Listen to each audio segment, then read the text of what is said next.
he he's not dead, right? He, you can't kill Luke Cage. He's got unbreakable skin. You can't kill him with a shotgun. Why are they trying to make me think he's dead? Not dead. I don't believe it. Okay. Episode 11. No, episode 12. Setting up for the season finale, of course. And I gotta say, I was right about a few things. I feel kind of proud of myself. Mainly because I was wrong about The Walking Dead and yeah, that whole thing with Glenn. Anyway, so like I said, I was pretty sure that killing Reva is what broke his hold on her, and she kind of says that's what she thinks too. So I feel like that's where it's going. I just wonder if he makes you kill somebody, if that's what if that's what breaks his hold, or if there's something else. Um, I don't know. It seemed like Hope was still under his control 2 episodes ago, and he made her kill her parents. So I don't know if that's it, or if maybe she just followed him because she was too scared. I don't know. I don't know exactly what it is, but Jessica seems to think that killing Reva is what broke his hold on her. So I was right about that, I think. I was also right.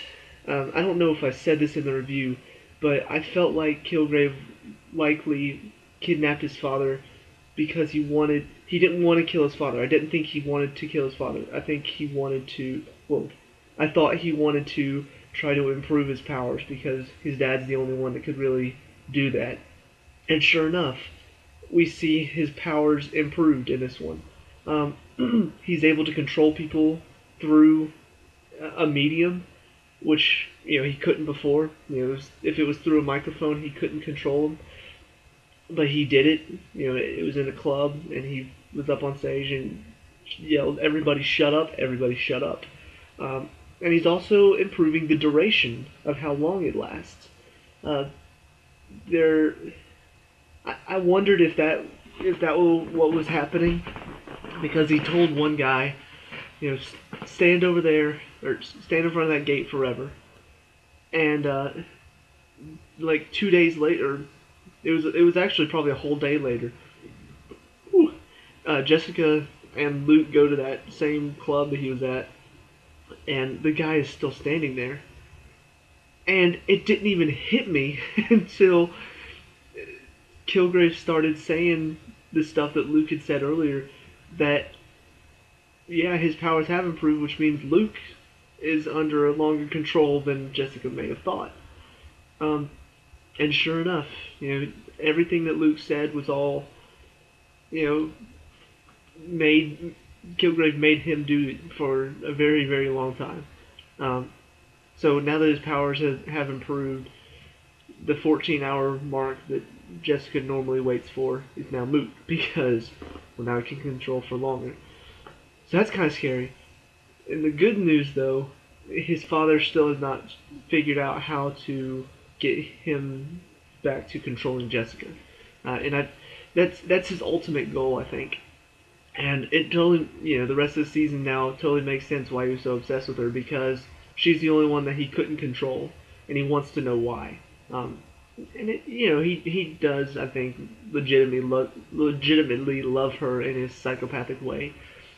But I think the fact that he tried to control her and she didn't listen, I think that is what makes her even more special to him.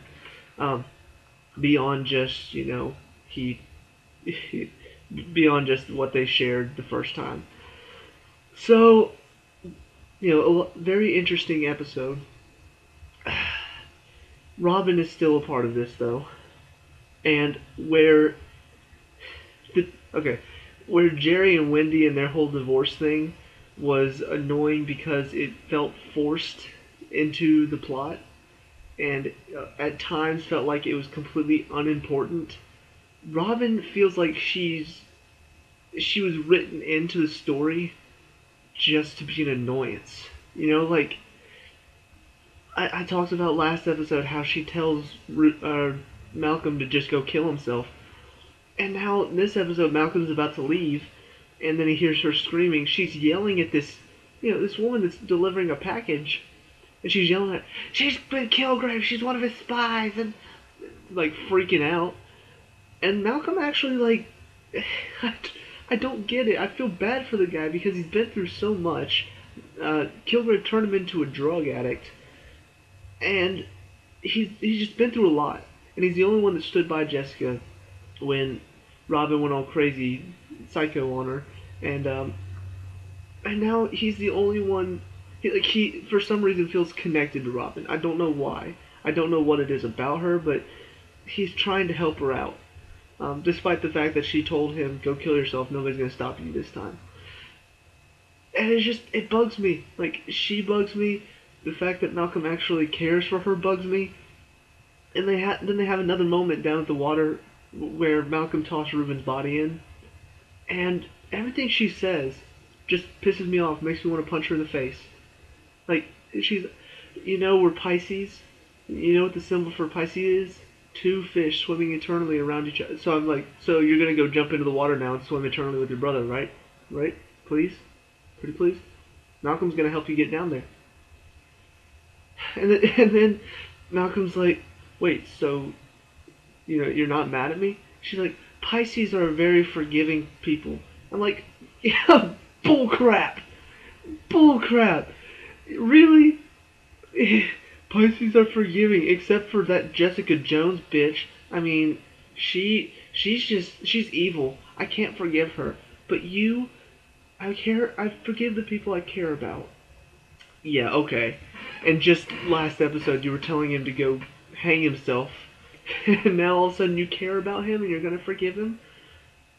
Like, I feel like her character now is just pointless. After her character before was in there to help Kilgrave get out of a situation where Jessica was in control. And then she's an idiot, so she goes and, she blames Jessica for everything. She goes to beat down Jessica because she thinks that she's the bad guy. And karma gets her back, and Kilgrave gets a hold of her. But now she's just... First of all, she's crazier than she was before because she's been Kilgraved, and so now that's driving her even more insane. And I don't get it. I don't get why this show has done so well, and making, the whole story has been great. But the Jerry and Wendy divorce, whenever it was there and it bugged me, I didn't like it, it didn't fit with the story, but ultimately it had a purpose. Jerry released Kilgrave because she's an idiot because of all of this going on. But now that it's over, they're not a part of it anymore. It's done. Thank you. Robin was solely thrown in there for that scene. She's crazy. She doesn't like Jessica. Well, now she's going to get people to go help her stop Jessica because she thinks she's evil. In return, she releases Kilgrave. Kilgrave controls her and almost gets her to kill herself. Now her story should be done. I don't care what happens. Her story should be done. That was the only reason to have her in the story. But they just keep putting her in the story. She's still in there for no other reason than I just want to punch her in the face. She's not involved in the main story at all. And she's dragging Malcolm down into this horrible abyss of just feeling sorry for her. And I don't get it. I don't get this choice. Everything else so far has made sense. Even the things I didn't like, they had a purpose. But now this one, it just feels like there's no purpose for her to be in here anymore. I don't get it. Maybe if somebody else knows exactly why she's in here, let me know. But if it's to show the effect Kilgrave has on people, well, I've already seen that plenty of times. Malcolm is number one example. We saw what he's like now, and we saw what he was like at the beginning of the season, after Kilgrave had affected him. I don't need to see her be driven even further into insanity and drag down a nice guy like Malcolm and then spout all this hypocrisy about being forgiving and just that whole scene between her yelling at the lady delivering the package and the scene down at the waterside with Malcolm, I just I seriously wanted to just punch her in the face. I really did. I'm so done with her character right now. But thankfully, those were only two scenes. I already talked about Luke and all that. Trish, interesting story here. Her mother shows back up, and has some information about Jessica. The people IGH are the is the name of the organization that Simpson I think was a part of, um, and it doesn't exist officially. Um, I'm I'm trying to think of you know I'm trying to think of anything those could mean. Something grown human. Uh, maybe these people are actually grown instead of well, I don't know. Um, so IGH is the name of the company that Simpson was a part of.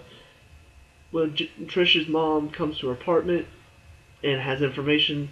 The people that supplied Jessica's meds whenever she was younger, whenever they first adopted her, was IGH.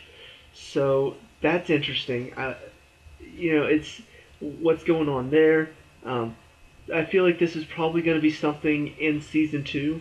Uh, this corporation, whereas the first season has been all about Kilgrave. Second season may be more about them and what their plan is and everything they're doing over there.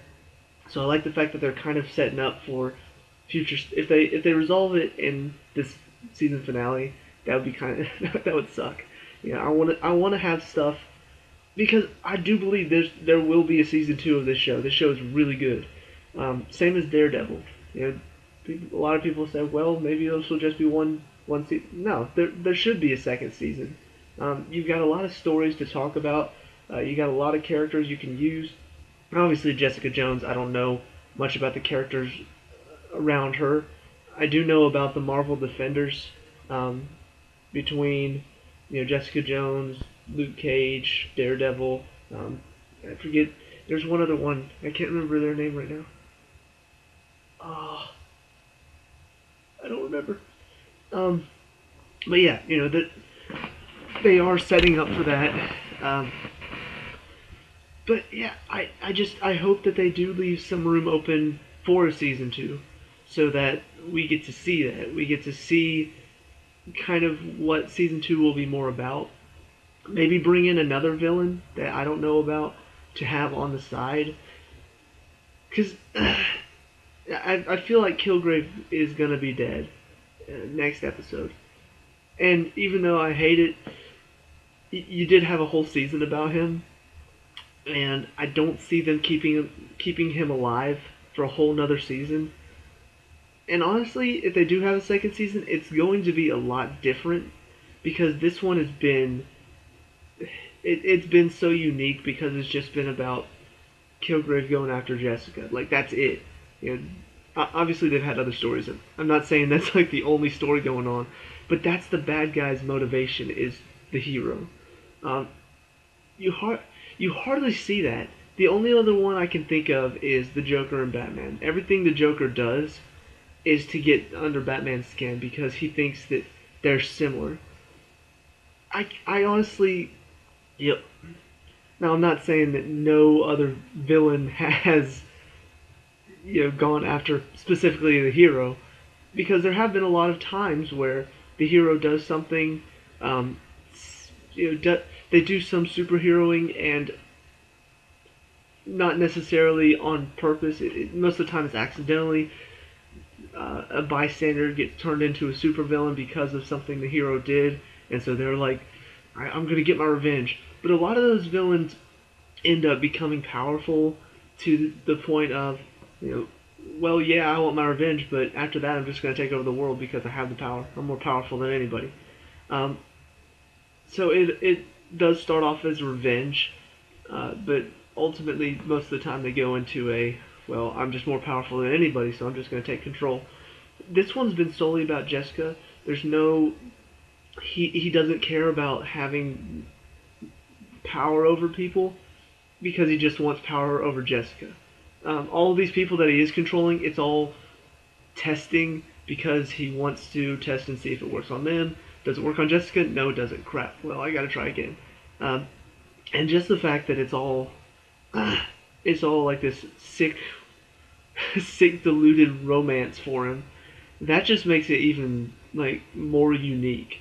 Uh, if there are any other, obviously there are probably some villains like this in the comic books, but I'm talking about like in TV shows and movies in general.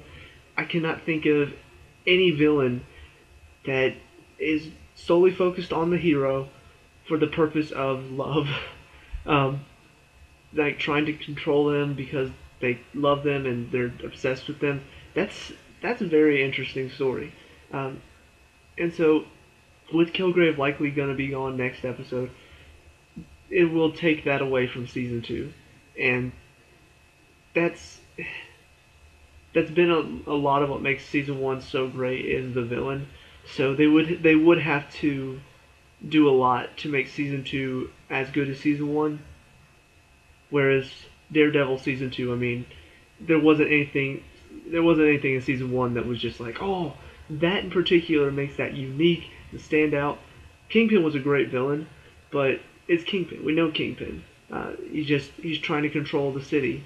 He's trying to control the crime in the city, and it was a very well done show. And I can see them bringing a lot from season one that they had in season, or yeah, bringing a lot from season one into season two, and still making it just as good as season one. Whereas Jessica Jones without Kilgrave in it, it's going to be hard to make it as good, just because he's such a great villain. So, I'm done rambling. I think I've said it. I feel like sometimes I just talk for 2 minutes and say the exact same thing like 10 times. Um, anyway, so that's my opinion on that episode. Let me know what you think, and I'll see you at the season finale. Peace out.